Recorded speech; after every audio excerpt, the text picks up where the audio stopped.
ધોરણ 7ના ગણિત વિષયના લેક્ચરમાં તમારું સ્વાગત છે. ધોરણ 7માં ગણિત વિષયમાં આપણે સૌથી પહેલાં ચેપ્ટર નંબર 1 શરૂ કર્યું હતું. ચેપ્ટર નંબર 1નું નામ છે પૂર્ણાંક સંખ્યાઓ. આની પહેલાંના લેક્ચરમાં આપણે પૂર્ણાંક સંખ્યાઓ વિશે થોડીક ચર્ચા કરી હતી. પૂર્ણાંક સંખ્યા એટલે શું એનો થોડોક પરિચય મેળવો હતો અને ત્યારબાદ સંખ્યા રેખા વિશે થોડુંક આપણે પુનરાવર્તન કર્યું હતું. દરેક વખતની જેમ આ વખતે પણ નવું શરૂ કરતાં પહેલાં આપણે જૂનું એક વખત રિવાઇઝ કરી લઈએ. ચેપ્ટરની શરૂઆતમાં આપણે સૌથી પહેલાં એ વાત થઈ હતી કે અત્યાર સુધીમાં નિશાનીના આધારે આપણે 3 પ્રકારની સંખ્યાઓ ભણી ગયા છીએ. પહેલી ધન સંખ્યા, બીજી ઋણ સંખ્યા અને ત્રીજી સંખ્યા છે જે ધન કે ઋણ નથી એટલે કે શૂન્ય. 3 પ્રકારની સંખ્યાઓથી આપણે પરિચિત છીએ, ધન સંખ્યા, ઋણ સંખ્યા અને શૂન્યથી. આ ત્રણેય સંખ્યાઓ ભેગી મળી અને એક સંખ્યાઓનું આખું જૂથ બનાવે છે, એક આખું ગ્રુપ બનાવે છે. એ ગ્રુપને આપણે પૂર્ણાંક સંખ્યાઓ તરીકે ઓળખીએ છીએ. પૂર્ણાંક સંખ્યાઓને આપણે કેપિટલ ઝેડ વડે સાંકેતિક ભાષામાં દર્શાવીએ છીએ. આ તમે ગયા વખતે લખેલું હતું એટલે અત્યારે હું જે લખું છું એ તમારે લખવાની જરૂર નથી, પણ તમને યાદ રહે એ માટે અહીંયા હું લખી રહ્યો છું. આ વસ્તુ તમે જો લખી હોય તો તમારે લખવાની જરૂર નથી, જો ન લખેલી હોય તો પછી તમે લખજો. આપણે 3 પ્રકારની સંખ્યાઓ વિશે જાણીએ છીએ. કઈ કઈ 3 પ્રકારની સંખ્યા? તો એક ધન સંખ્યા, ઋણ સંખ્યા અને શૂન્ય. આ 3 પ્રકારની સંખ્યાઓ આપણે ભણી ગયા છીએ. આ ત્રણેય સંખ્યાઓ મળી, આ ત્રણેય સંખ્યાઓ ભેગી થઈ અથવા તો મળીને એક ગ્રુપ એટલે શું? તો એક ગુજરાતીમાં કહીએ તો જૂથ, અને એનાથી સરળ ભાષા કેવી હોય તો આપણે કહી શકીએ ફેમિલી. એક ફેમિલી એટલે પરિવાર. આ ત્રણેય સંખ્યાઓ મળીને એક પરિવાર બનાવે છે, એક ફેમિલી બનાવે છે, એક જૂથ બનાવે છે, એક ગ્રુપ બનાવે છે જેને પૂર્ણાંક સંખ્યા કહે છે. ત્યાર પછી આપણે એવું જોયું હતું કે પૂર્ણાંક સંખ્યાઓને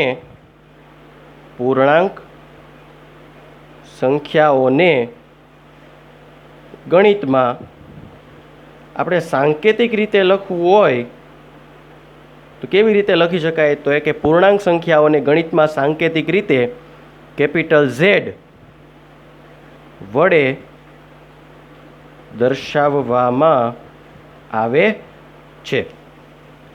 પૂર્ણાંક સંખ્યામાં કઈ કઈ સંખ્યાઓનો સમાવેશ થાય? ધન સંખ્યા, ઋણ સંખ્યા અને શૂન્ય તો ખરી, પણ કેવી? તો કે આખી સંખ્યાઓનો સમાવેશ થાય. આની અંદર ક્યાંય અંશછેદવાળી સંખ્યાઓ પૂર્ણાંક સંખ્યાઓની અંદર આવશે નહીં. કેવી સંખ્યાઓ આવશે? આખી સંખ્યા. આખી સંખ્યા એટલે શું? તો કે -1, -2, -5, 0, 1, 2, 5, 100, 150, 200 આવી રીતની ટૂંકમાં પોઈન્ટવાળી સંખ્યા કે અંશછેદના સ્વરૂપમાં આવતી હોય એવી સંખ્યા પૂર્ણાંક સંખ્યાઓની અંદર આવે નહીં. પૂર્ણાંક સંખ્યાઓની અંદર કેવી કેવી સંખ્યાઓ આવે? તો કે આખી હોય એવી અને ધન, ઋણ અથવા શૂન્ય હોય એવી સંખ્યાઓ પૂર્ણાંક સંખ્યાઓની અંદર આવે. ત્યાર પછી થોડીક ઇન્ફોર્મેશન આપણે સંખ્યા રેખા વિશે જોઈતી. સંખ્યા રેખા આમ તો તમે 6ઠા ધોરણની અંદર ભણી ગયા છો, પણ એમ છતાં સંખ્યા રેખા વિશે આપણે થોડુંક પુનરાવર્તન કર્યું હતું. સૌથી પહેલાં આપણે એ વાત થઈ હતી કે જો આપણે આ પૂર્ણાંક સંખ્યા રેખા એટલે શું? તો કે આ પૂર્ણાંક સંખ્યાઓ જે છે, આ પૂર્ણાંક સંખ્યાઓને જો કોઈ રેખા ઉપર ટપકા દ્વારા દર્શાવવામાં આવે તો હવે જે આ સંખ્યાઓવાળી રેખા મળે છે એ રેખાને સંખ્યા રેખા કહે છે. સંખ્યા રેખા કેવી દેખાય? પહેલાં આપણે હેડિંગ બાંધી લઈએ. સંખ્યા રેખા. ઓકે, સંખ્યા રેખા કેવી દેખાય? તો કે એક સાદી રેખા જેવી રેખા હોય, એમાં એકદમ વચ્ચેના ભાગમાં શૂન્ય હોય. તમે જાણો છો કે શૂન્યની જમણી બાજુએ બધી ધન સંખ્યાઓ આવશે અને શૂન્યની ડાબી બાજુએ બધી ઋણ સંખ્યાઓ આવશે. અહીંયા એક પછી એક બતાવતા જઈએ. 1 2 3 4 5 6 ક્યાં સુધી? તો કે અનંત સુધી. આ મેં ઊભા લીટા કર્યા છે, એ ઊભા લીટાને બદલે તમે બિંદુ પણ દર્શાવી શકો, એક એક ટપકા કરીને, બરાબર? બંને સરખું જ છે. ડાબી બાજુએ કેવી સંખ્યાઓ આવશે? તો એક ઋણ સંખ્યા, -1 -2 -3 -4 -5 ક્યાં સુધી? તો કે અનંત સુધી. તો સંખ્યા તમને કોઈ પૂછે કે સંખ્યા રેખા એટલે શું, તો તમે કહી શકો કે જો પૂર્ણાંક સંખ્યાઓને આપણે કોઈ રેખા ઉપર દર્શાવીએ, રેખાના બિંદુ સાથે આપણે પૂર્ણાંક સંખ્યાઓને સાંકળી દઈએ તો એ જે સંખ્યાઓવાળી જે રેખા મળે છે એ રેખાને સંખ્યા રેખા કહે છે. જેવું મેં કીધું કે સંખ્યા રેખાની એક્ઝેક્ટ સેન્ટરમાં, સંખ્યા રેખાની એકદમ વચ્ચેના ભાગમાં શૂન્ય આવેલો હોય છે. શૂન્યની જમણી બાજુએ ધન સંખ્યાઓ આવેલી હોય છે, શૂન્યની ડાબી બાજુએ ઋણ સંખ્યાઓ આવેલી હોય છે. સંખ્યા રેખા અનંત સુધી વિસ્તરેલી છે. સંખ્યા રેખાને કોઈ છેડા છે નહીં. સંખ્યા રેખા ડાબી અને સંખ્યા રેખા જમણી બંને તરફ અનંત સુધી વિસ્તરેલી છે. સંખ્યા રેખાને ક્યારેય છેડા હોતા નથી. ત્યાર પછી છઠ્ઠા ધોરણમાં આપણે બે સંખ્યાઓની સરખામણી કરવાનું શીખી ગયા હતા સંખ્યા રેખાની મદદથી. છઠ્ઠા ધોરણમાં સંખ્યા રેખાની મદદથી આપણે સંખ્યાઓની સરખામણી કરવાનું શીખી ગયા હતા. મેં તમને એક નાની એવી ગયા વખતે ટ્રીક શીખવાડી હતી કે તમારે જો બે સંખ્યાઓની સરખામણી કરવી હોય સંખ્યા રેખાની મદદથી તો ટ્રીક ફરીથી આપણે યાદ કરી લઈએ. દાખલા તરીકે મારે નક્કી કરવું હોય કે -5 મોટા કે +2 મોટા, આવો કોઈ એક્ઝામ્પલ આપેલો હોય કે સંખ્યા રેખાની મદદથી નક્કી કરો કે -5 કે અથવા 2 માંથી કોણ મોટું છે. સૌથી પહેલાં શું કરવાનું? તો એક સંખ્યા રેખા ઉપર બે બિંદુને દર્શાવી દેવાના. -5 ને દર્શાવી દેવાનો. -5 ક્યાં છે? અહીંયા. +2 ક્યાં છે? અહીંયા. પછી -5 અને 2ની વચ્ચેની કોઈ પણ જગ્યાએ ઊભું રહી જવાનું. દાખલા તરીકે આપણે ઊભા રહી જઈએ અહીંયા -2 ઉપર, બરાબર? સૌથી પહેલું કામ શું કર્યું? તો કે જે બે સંખ્યાઓની સરખામણી કરવાની છે એ બે સંખ્યાઓને સંખ્યા રેખા ઉપર દર્શાવી દેવાની. આ -5 દર્શાવી દીધા અને અહીંયા 2 દર્શાવી દીધા. પછી શું કરવાનું? તો કે -5 અને 2 એની વચ્ચે ગમે અહીંયા ઊભું રહી જવાનું. ટૂંકમાં બે જે સંખ્યાઓ આપેલી છે જેની સરખામણી કરવાની છે એ બે સંખ્યાઓની વચ્ચે કોઈ પણ જગ્યાએ ઊભું રહી જવાનું. હવે સિમ્પલ તમારે જોવાનું કે તમે જ્યાં ઊભા છો ત્યાંથી તમારા ડાબા હાથ ઉપર કઈ સંખ્યા આવે છે અને જમણા હાથ ઉપર કઈ સંખ્યા આવે છે. જે સંખ્યા ડાબા હાથ ઉપર આવતી હોય એ સંખ્યા નાની અને જે સંખ્યા જમણા હાથ ઉપર આવતી હોય એ સંખ્યા મોટી. અહીંયા તમે જોઈ શકો છો કે -5 છે એ તમે ઊભા છો ત્યાંથી ડાબી બાજુએ આવેલું છે અને +2 છે એ જમણી બાજુએ આવેલું છે. તો -5 એ સંખ્યા કેવી થશે? નાની થશે અને +2 છે એ કેવી સંખ્યા થશે? મોટી સંખ્યા થશે. કોઈ બીજું હજી એક એક્ઝામ્પલ લઈ લઈએ. માની લ્યો કે મારે નક્કી કરવું છે 0 અને -3 એ બેમાંથી કોણ મોટું છે એવું નક્કી કરવું છે. તો શું કરીશ? સૌથી પહેલાં હું 0 અને -3ને સંખ્યા રેખા ઉપર દર્શાવી દઉં. ચલો, આ 0ને દર્શાવી દીધું અને આ આપણે -3ને દર્શાવી દીધું. પછી શું કરવાનું? તો કે 0 અને -3ની વચ્ચે કોઈ પણ જગ્યાએ ઊભું રહી જવાનું. આપણે અહીંયા ઊભા રહી જઈએ. ઊભા રહી ગયા. હવે જોવાનું કે ડાબી બાજુ કોણ છે અને જમણી બાજુ કોણ છે. તો અહીંયા તમે જોઈ શકો છો તમારી ડાબી બાજુ છે -3 અને જમણી બાજુ છે 0. તો હવે કયો જોઈ કે કઈ સંખ્યા મોટી થશે? 0 કે -3? અહીંયા મોટી સંખ્યા થશે 0. શું કામ? તો એક 0 છે એ તમે જ્યાં ઊભા છો ત્યાંથી જમણી બાજુએ આવેલું છે અને -3 છે એ ડાબી બાજુએ આવેલું છે એટલે 0 અને -3માંથી 0 છે એ મોટો છે. તો આવી રીતે આપણે સંખ્યા રેખાની મદદથી સંખ્યાઓની સરખામણી કરવાનું શીખી ગયા હતા. આજે હવે થોડુંક નવું કંઈક શીખીએ. આજે સંખ્યા રેખાની મદદથી આપણે સરવાળા બાદબાકી કરવાનું શીખવાના છીએ, બરાબર? પણ સંખ્યા રેખાની મદદથી સરવાળા બાદબાકી કરવાનું શીખીએ એ પહેલાં એક નાની એવી વસ્તુ મારે તમને યાદ કરાવવી છે. આ વસ્તુ તમે લખી લેજો. છઠ્ઠા ધોરણમાં તમે નિશાનીઓ વિશે ભણી ગયા છો. આવું કંઈક ભણી ગયા છો. Plus plus plus plus minus minus, minus plus minus અને માઇનસ માઇનસ પ્લસ. આ વસ્તુનો કેવી રીતે ઉપયોગ કરવાનો છે એ તમને લોકોને આવડે છે. એમ છતાં જ્યારે આ વસ્તુનો ઉપયોગ કરવાનો આવશે ત્યારે આપણે ફરીથી યાદ કરી લેશું. આ વસ્તુ તમારે ભૂલવાની નથી, કેમ કે આ વસ્તુ તમને કાયમ કામમાં લાગવાની છે. જ્યાં સુધી ગણિત ભણશો ત્યાં સુધી આ વસ્તુ તમારો પીછો મૂકવાની નથી. એટલે આ વસ્તુ યાદ રાખી લેજો. યાદ રાખવાની બે ટેકનિક છે. પહેલી ટેકનિક સિમ્પલ છે. કેવી રીતે યાદ રહે? તો એક સરખી નિશાની હોય ને તો હંમેશા પ્લસ થાય. જો સરખી નિશાની હોય તો હંમેશા સરવાળો થાય અને વિરુદ્ધ નિશાની હોય તો હંમેશા બાદબાકી થાય. અહીંયા જુઓ, સરખી નિશાની ક્યાં ક્યાં છે? તો એક પ્લસ અને પ્લસ સરખા થયા તો શું થશે? સરવાળો થશે. અહીંયા સરખી નિશાની માઇનસ અને માઇનસ છે તોય શું થશે? સરવાળો થશે. બરાબર? અહીંયા બીજા ને ત્રીજામાં જુઓ, વિરુદ્ધ નિશાની છે. એક વખત પ્લસ, બીજી વખત માઇનસ, અને અહીંયા નીચે એક વખત માઇનસ, બીજી વખત પ્લસ. વિરુદ્ધ નિશાની છે તો હંમેશા બાદબાકી થાય. રેડી? બીજી ટેકનિક શું છે યાદ રાખવાની? તો કે તમે સરવાળાને ગણી લ્યો તમારો દોસ્ત અને બાદબાકીને ગણી લ્યો તમારી દુશ્મન. રેડી? તો સરવાળાની જગ્યાએ દોસ્ત મૂકતા જાઓ, બાદબાકીની જગ્યાએ દુશ્મન મૂકતા જાઓ. પહેલું કેમ યાદ રહેશે? તો કે આપણો દોસ્ત એનો બીજો કોઈ દોસ્ત હોય તો એ તમારે શું થાય? દોસ્ત થાય. ચલો, બીજું કેમ યાદ રહેશે?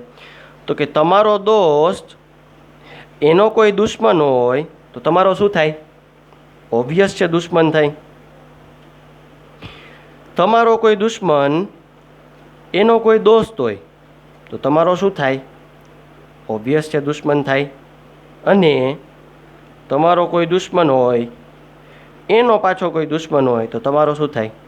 દોસ્ત થાય. રેડી?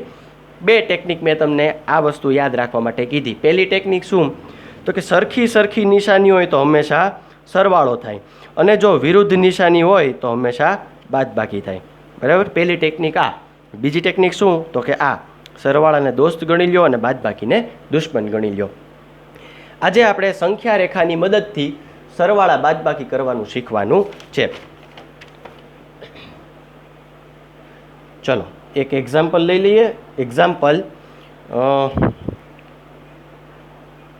સંખ્યા રેખા અહીંથી તમારે લખવું પડશે. અહીંયા સુધી તો તમે ગયા વખતે લખ્યું હતું, પણ હવે જે ભણાવું છું એ નવું આપણે ભણીએ છીએ એટલે અહીંથી તમારે લખવું પડશે. સંખ્યા રેખાની મદદથી -7 અને +6 નો સરવાળો કરો. બરાબર? સંખ્યા રેખાની મદદથી -7 અને +6 નો સરવાળો કરો. સિમ્પલ છે. સંખ્યા રેખાની મદદથી કરવાનું છે એટલે સૌથી પહેલાં આપણે દોરવી પડશે એક સંખ્યા રેખા. હું બોલપેનથી દોરું છું, તમે પેન્સિલથી દોરજો. અહીંયા સૌથી સેન્ટરમાં આવશે 0, માઇનસ સંખ્યાઓ 0ની ઓલી બાજુ ડાબી બાજુ, -1, -2, -3, -4, -5, -6 અને -7.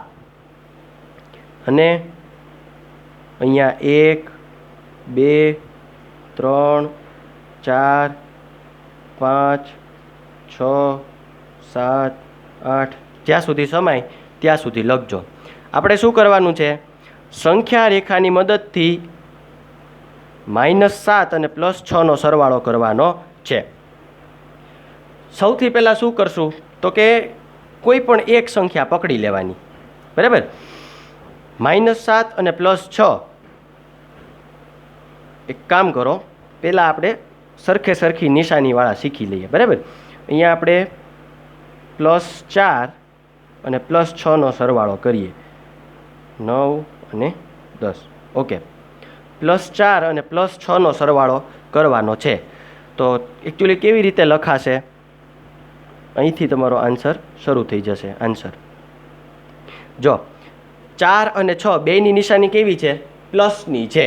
એટલે +4 + +6 આવી રીતના થશે. હવે જો વત્તે વત્તે વત્તા, જેમ અહીંયા શીખાય એમ પ્લસ પ્લસ પ્લસ, એટલે 4 અને 6નો શું થશે? સરવાળો થશે. સંખ્યા રેખાની મદદથી કેવી રીતે કરવાનો? તો કે સિમ્પલ, તમારે કોઈ પણ બેમાંથી એક સંખ્યા પકડી લેવાની. બરાબર, આપણે પહેલાં +4 પકડી લઈએ. આ 4 ઉપર ઊભું રહી જવાનું. બરાબર, આ 4 ઉપર ઊભા રહી ગયા. હવે શું કરવાનું? તમારે સરવાળો કરવાનો છે. સરવાળો કરવો એટલે તમારે જમણી બાજુ ખસવું પડશે. અહીંયા જો સરવાળો જ થાય છે, સરખે સરખી નિશાની છે ને, એટલા માટે શું થશે? સરવાળો થશે. કેમ? તો કે પ્લસ પ્લસ પ્લસ, એટલે આપણે જમણી બાજુ ખસવું પડશે. જમણી બાજુ આપણે ખસીએ. કેટલા સ્ટેપ ખસશું? તો 6 સ્ટેપ. તો આ 4 પછી 1 2 3 4 5 અને 6 ક્યાં આવીને ઊભા રહ્યા? +10 ઉપર આવીને આપણે ઊભા રહ્યા. રેડી? તો +4 આ જ્યાં ઊભા રહ્યા એ તમારો જવાબ. તો +4 અને +6નો જવાબ શું આવશે? +10. રેડી? ચલો હજી એક એક્ઝામ્પલ લઈ લઈએ. સંખ્યા રેખાની મદદથી +1, એટલે કે +1 ને તમે ખાલી 1 તરીકે પણ લખી શકો. 1 અને 3નો સરવાળો કરો. સંખ્યા રેખાની મદદથી કરવાનો છે એટલે આપણે સૌથી પહેલાં જોશે એક સંખ્યા રેખા. પણ જવાબમાં આપણે શું લખશું? પહેલાં 1 અને 3નો સરવાળો કરવાનો જ ને. એટલે જો અહીંયા 1 + 3 એવી રીતના થશે. શું કામ? તો કે એકચ્યુઅલી 1 એ ધન છે, 1 અને 3ની વચ્ચે ધનની નિશાની આવશે. તો થવું કેવું જોઈએ? તો એ કે +1 અને +3નો તમારે શું કરવાનો છે? સરવાળો. હવે જો પ્લસ પ્લસ પ્લસ, એટલે આના બરાબર તમે શું લખશો? 1 + 3. રેડી? હવે આપણે દોરશું સંખ્યા રેખા.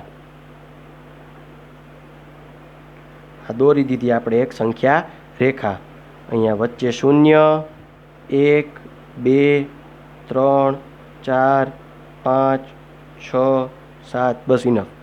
ઓલી બાજુ -1 -2 -3 -4 -5. રેડી? 1 અને 3નો સરવાળો કરવાનો છે. તો બેમાંથી કોઈ પણ એક સ્થાન ઉપર ઊભું રહી જવાનું. કાં તો 1 ઉપર ઊભા રહી જાવ તોય વાંધો નહીં, 3 ઉપર ઊભા રહી જાવ તોય વાંધો નહીં. આપણે 1 ઉપર ઊભા રહીએ. આ 1 ઉપર ઊભા રહી ગયા. હવે 1 અને 3ની વચ્ચે નિશાની કઈ છે?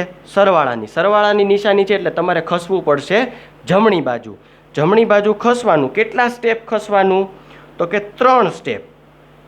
બરાબર? એટલે આપણે 3 સ્ટેપ ખસીએ જમણી બાજુ. 1 2 અને 3. ક્યાં અટકા તમે? +4 ઉપર અટકા. તો 1 અને 3ના સરવાળાનો જવાબ શું આવશે? +4. તો અહીંયા લખવાનું કે અહીં 1 અને 3નો સરવાળો કરતા, આ ઉપરનાનો જવાબ આવી રીતે જ લખજો, કરતા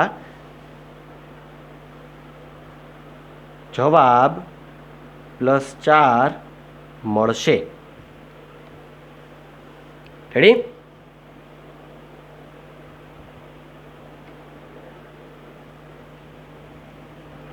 ચલો અહીં સુધી ક્લિયર. હવે નેક્સ્ટ એક્ઝામ્પલ લઈએ. સંખ્યા રેખાની મદદથી મારી સાથે સાથે લખતા જજો. ફોર્મેટ જવાબનું આપણે આવી રીતના રાખશું. બરાબર? જવાબ જ્યારે લખવાનો થાય ત્યારે આવી રીતે જવાબ લખશું. સંખ્યા રેખાની મદદથી. હવે ધન સંખ્યાઓ વિશે તો આપણે શીખી ગયા, ઋણ સંખ્યાઓ વિશે શીખીએ. -4 અને -1 શોધો. -4 અને -1 નો સરવાળો શોધો. આન્સર કેવી રીતે લખશું? પહેલાં આપણે નિશાનીઓ ચેક કરવી પડશે. આપણને કઈ બે સંખ્યાઓ આપી છે? -4 અને -1. એટલે સૌથી પહેલાં લખી દઈએ અહીંયા -4. બીજી સંખ્યા કઈ આપી છે? -1, અને એનો શું કરવાનો છે?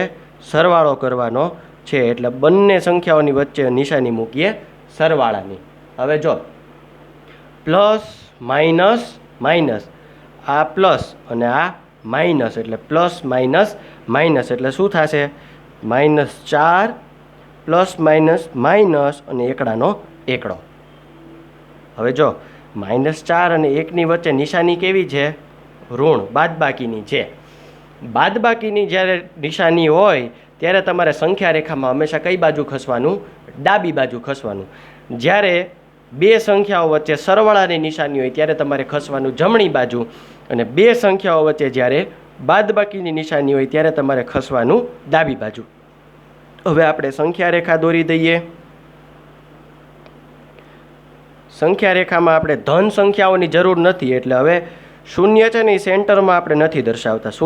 શૂન્ય થોડોક સાઈડમાં દર્શાવીએ કે જેથી આપણને ડાબી બાજુ થોડીક વધારે જગ્યા મળે. -1 -2 -3 -4 -5 -6 -7, બસ આટલું ઇનફ છે. અને જમણી બાજુ દર્શાવી દઈએ એક બે સંખ્યાઓ, 1 2 3 4 5, બસ ઓકે ઇનફ. સૌથી પહેલી સંખ્યા કઈ છે? -4, એટલે આપણે -4 ઉપર ઊભા રહી જઈએ. બરાબર. હવે -4 અને 1ની વચ્ચે નિશાની શેની છે? બાદબાકીની. તો આપણે ખસવું પડશે ડાબી બાજુ, જમણી બાજુ નહીં. કઈ બાજુ? ડાબી બાજુ ખસવું પડશે. કેટલા સ્ટેપ ખસવું પડશે? તો માત્ર ને માત્ર એક સ્ટેપ. શું કામ? તો અહીંયા એકડો છે એ માટે. રેડી? એટલે એક સ્ટેપ આપણે ડાબી બાજુએ ખસશું. એટલે આ એક સ્ટેપ ડાબી બાજુએ ખસ્યા એટલે આપણે ક્યાં અટકા? -5 ઉપર. જવાબ શું આવશે? તો અહીં -4 અને -1નો સરવાળો કરતા જવાબ -5 આવશે. ફરીથી યાદ કરાવી દઉં, જ્યારે બે સંખ્યાઓ વચ્ચે સરવાળાની નિશાની હોય ત્યારે તમારે જમણી બાજુ ખસવાનું, અને બે સંખ્યાઓ વચ્ચે જ્યારે બાદબાકીની નિશાની હોય ત્યારે તમારે ડાબી બાજુ ખસવાનું. રેડી? હજી એક એક્ઝામ્પલ જોઈ લઈએ. સંખ્યા રેખાની મદદથી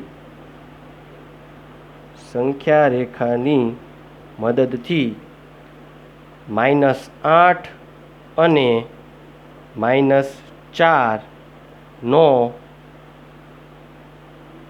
સરવાળો શોધો. અગેઇન પહેલાંની જેમ જ તે સૌથી પહેલાં સંખ્યાઓ કઈ બે આપી છે? તો એક સંખ્યા છે -8 અને બીજી સંખ્યા છે -4. એનો શું શોધવાનો છે? સરવાળો શોધવાનો છે. તો આ બંને સંખ્યાઓ વચ્ચે નિશાની કઈ આવશે? સરવાળાની. હવે જો આ પ્લસ, આ માઇનસ, પ્લસ માઇનસ માઇનસ એટલે શું થશે? તો -8 -4, પ્લસ માઇનસ માઇનસ અને ચોગડાનો ચોગડો. રેડી? હવે શું કરશું? સંખ્યા રેખા બનાવશું. સંખ્યા રેખામાં ધન સંખ્યાઓની આપણે જરૂર નથી, આપણે ઋણ સંખ્યાઓની જાજી જરૂર પડવાની છે. એટલે આપણે શૂન્ય અહીંયા મૂકીએ. 0 1 2 અહીં સુધી દર્શાવ્યું.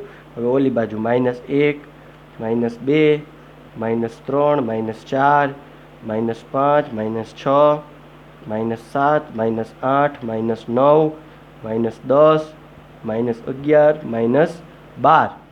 બરાબર. હજી થોડુંક આગળ દર્શાવી દઈએ. -13 -14 સુધી દર્શાવી દઈએ. રેડી? શું કરવાનું? સૌથી પહેલાં પહેલી જે સંખ્યા હોય એની પાસે ઊભું રહી જવાનું. એટલે આપણે -8 પહેલી સંખ્યા છે એટલે -8 ક્યાં છે? અહીંયા છે.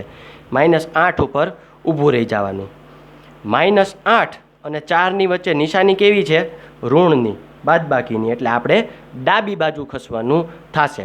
-8 ઉપર ઊભા રહી ગયા અને ડાબી બાજુ ખસવાનું છે. કેટલા સ્ટેપ ખસવાનું છે? 4 સ્ટેપ. તો જો 1 2 3 અને 4 સ્ટેપ ખસ્યા. ક્યાં અટકા? -12 ઉપર અટકા.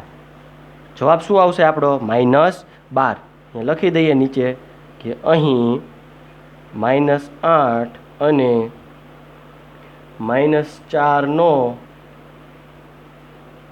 સરવાળો કરતા જવાબ -12 આવશે. શું કામ -12 આવશે? તો એક આપણે -12 પાસે અટકા છીએ. આ બેમાંથી કોઈ પણ એક સંખ્યા પાસે તમે ઊભા રહી શકો, બરાબર. જરૂરી નથી કે પહેલી ઉપર જ ઊભા રહીએ, પણ આપણે એવો રિવાજ રાખીએ કે પહેલી સંખ્યા પાસે ઊભું રહેવાનું, પછી સ્ટેપ ખસવાના, બરાબર. એ સહેલું પડશે આપણને. ચલો હજી એક એક્ઝામ્પલ લઈ લઈએ. સંખ્યા રેખાની મદદથી આ જ એક્ઝામ્પલ -8 અને -4નો હવે સરવાળો નથી કરવો, આપણે શું કરવી છે?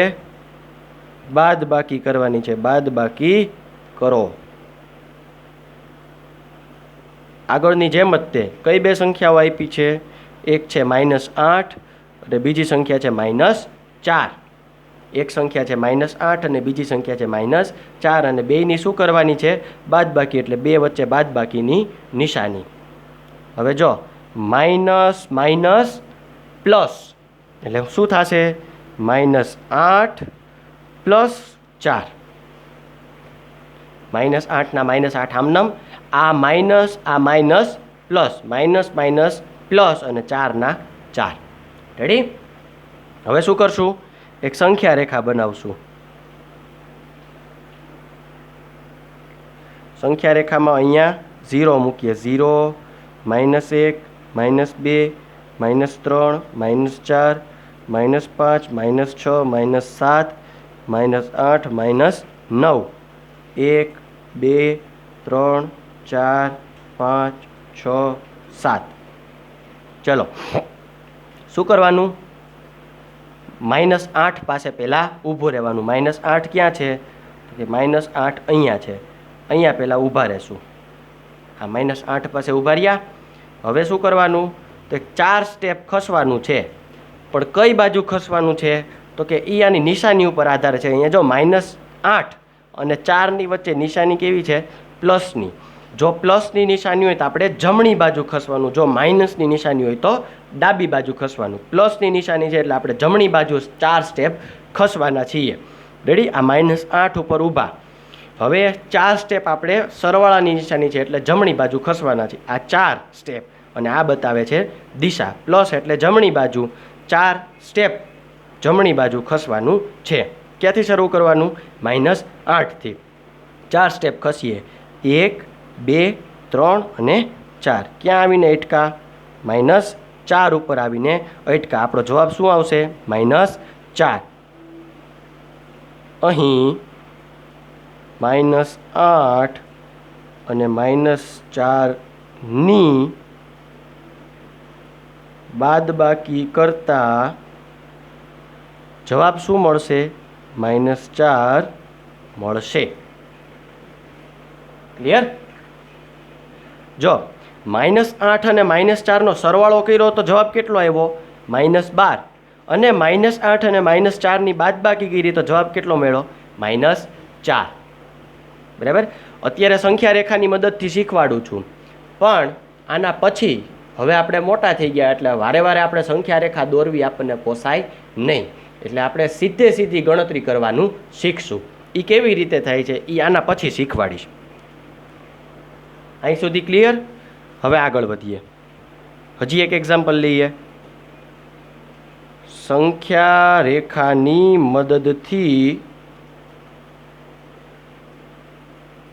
3 અને -5ની બાદબાકી કરો. કોની કોની બાદબાકી કરવાની છે? 3 અને -5ની. રેડી? અહીંયા લખીએ આન્સરમાં 3, એક સંખ્યા આપી છે 3 અને બીજી સંખ્યા આપી છે -5, અને બેયની શું કરવાની છે? બાદબાકી. 3 -5. એટલે જો 3 -5 માઇનસ માઇનસ પ્લસ 3 +